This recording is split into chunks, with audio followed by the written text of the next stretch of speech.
Hi, I'm Dana, and today's video I wanted to talk about autism and depression because I'm autistic. I'm currently depressed as fuck. So I thought it would be a incredibly fun and relevant topic. Woo. Yeah, clearly I'm not in the best of moods. It's not a mood I would usually film a video in, but I felt like it'd work for this topic, obviously. So yeah, I've seen shit tons of fucking studies and stuff. You can Google them. I'd normally link them for you, but this time you can Google them.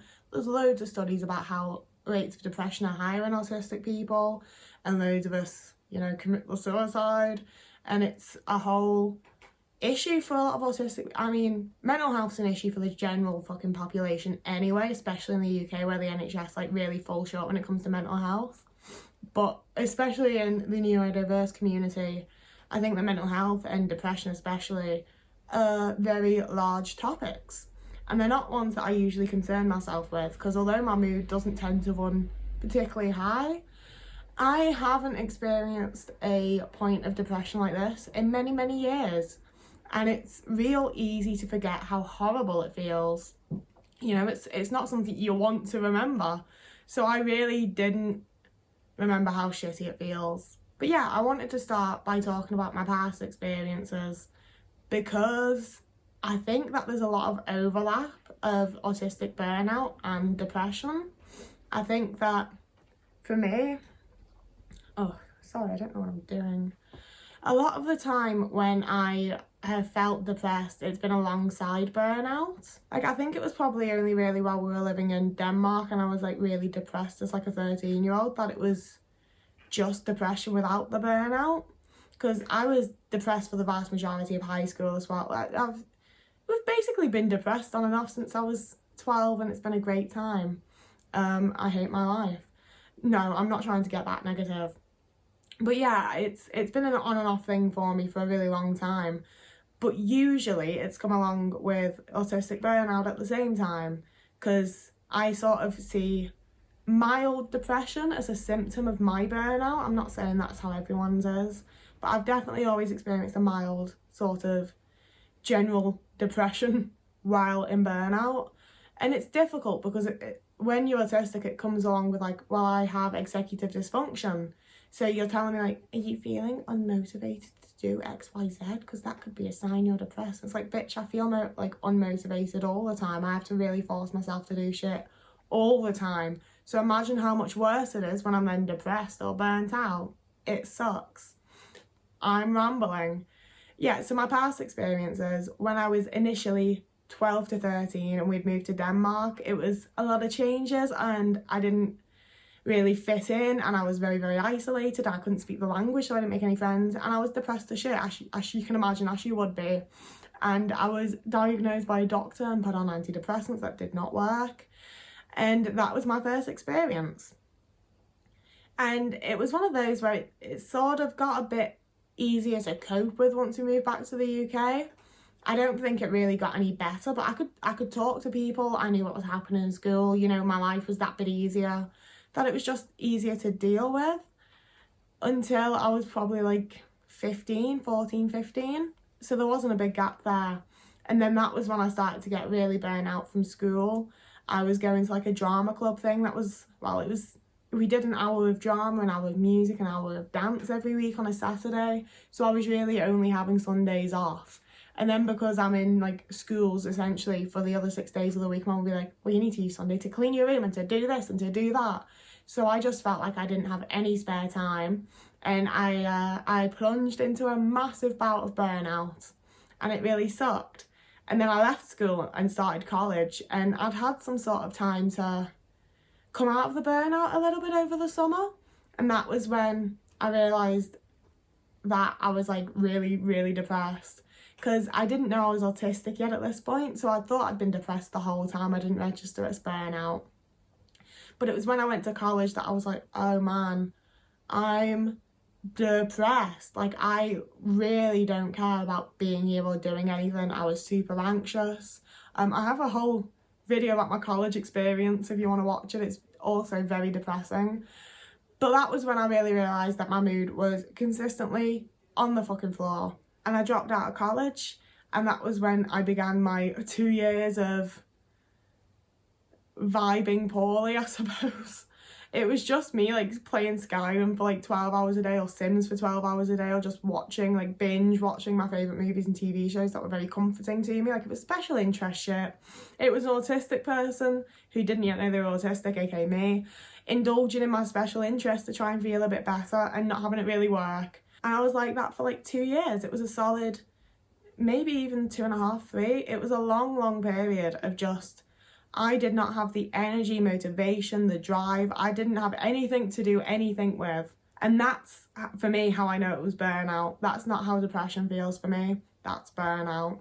Depression for me is, yeah, I could go and do the massive amount of dishes I've got piling up. But what's the point? I don't fucking want to. I don't want to. I don't want to do it. I don't care. You know? Like, it's not that I don't have the motivation. I mean, I guess it is. I guess it is motivation as well as executive dysfunction that plays into autism. But, you know, it's... executive dysfunction is, again, it's when I want to do something, usually, that I'd call executive dysfunction, and I can't do it. Or it's taking me a long time to get it done. Whereas this is just, I don't care if it gets done.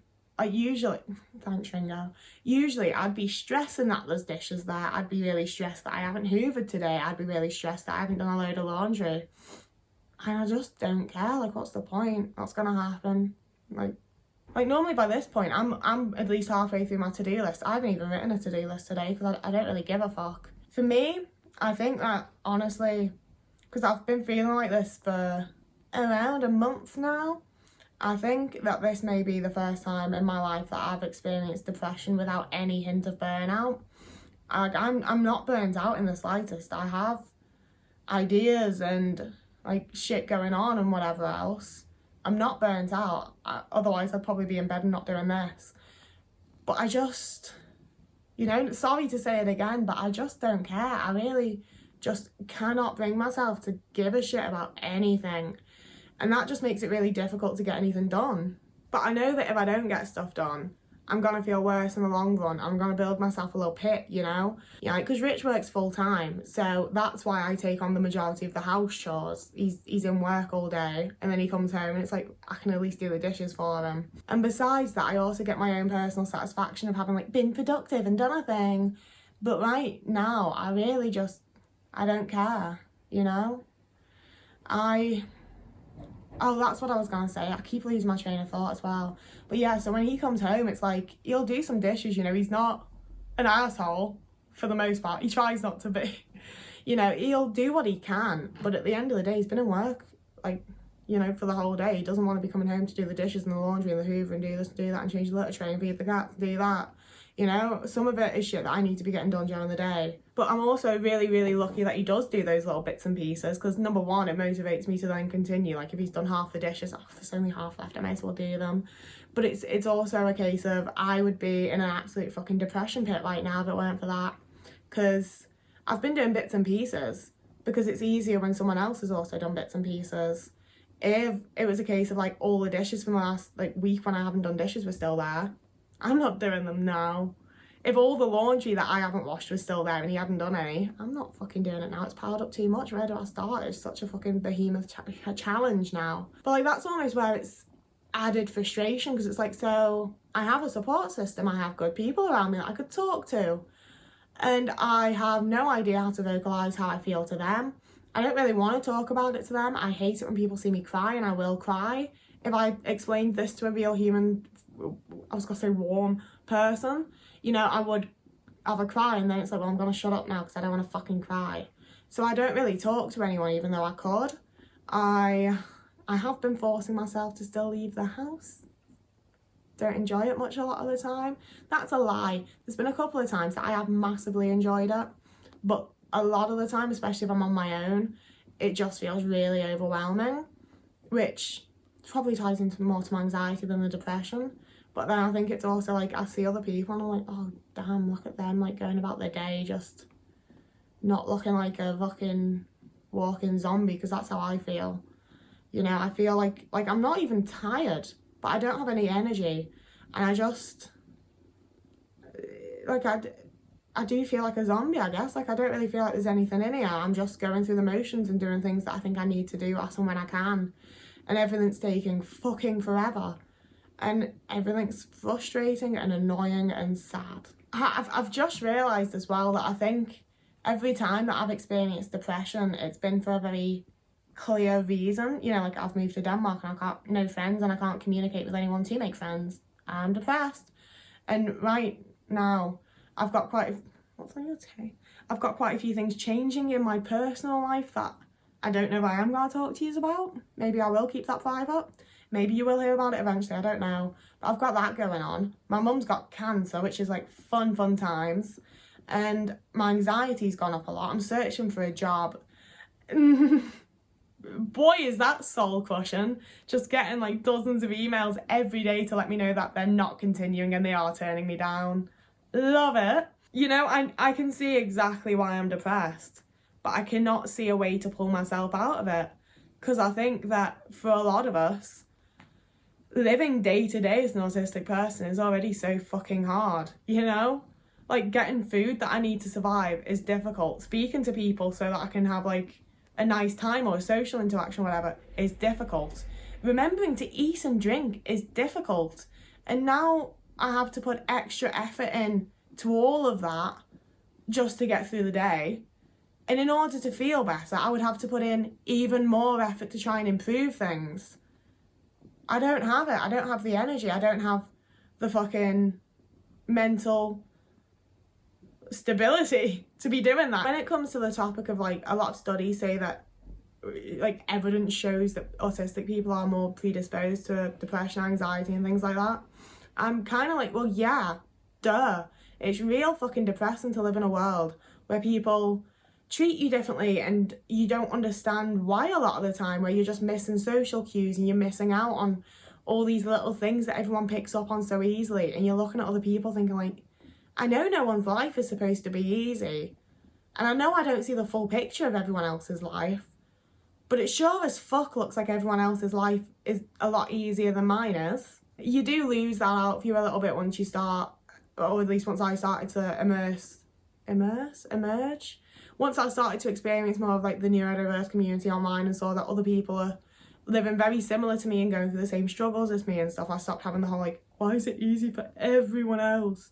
But the fact of the matter is that for the majority of the population, it is a good bit easier than it is for me in some ways. You know, maybe some things are easier for me than they are for them. I'm not trying to pitch anyone against each other here or pretend I have it so difficult, because I know that in the grand scheme of things I'm incredibly privileged and lucky and everything else.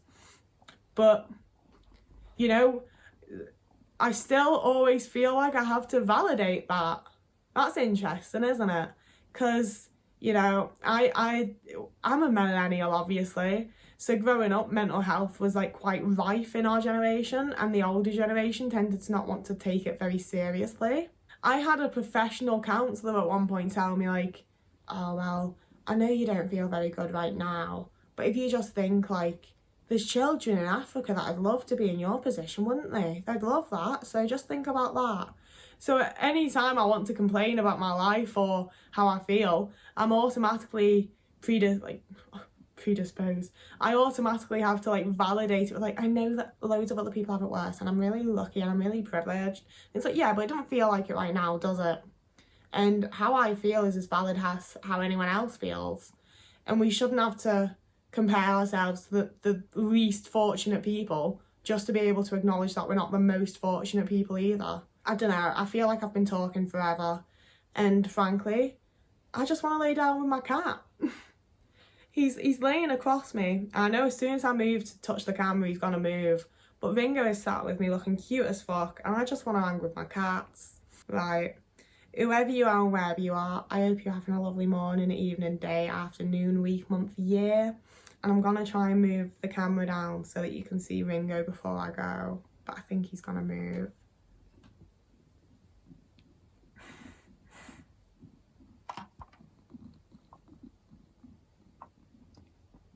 There's a boy. Good boy. You stay so still.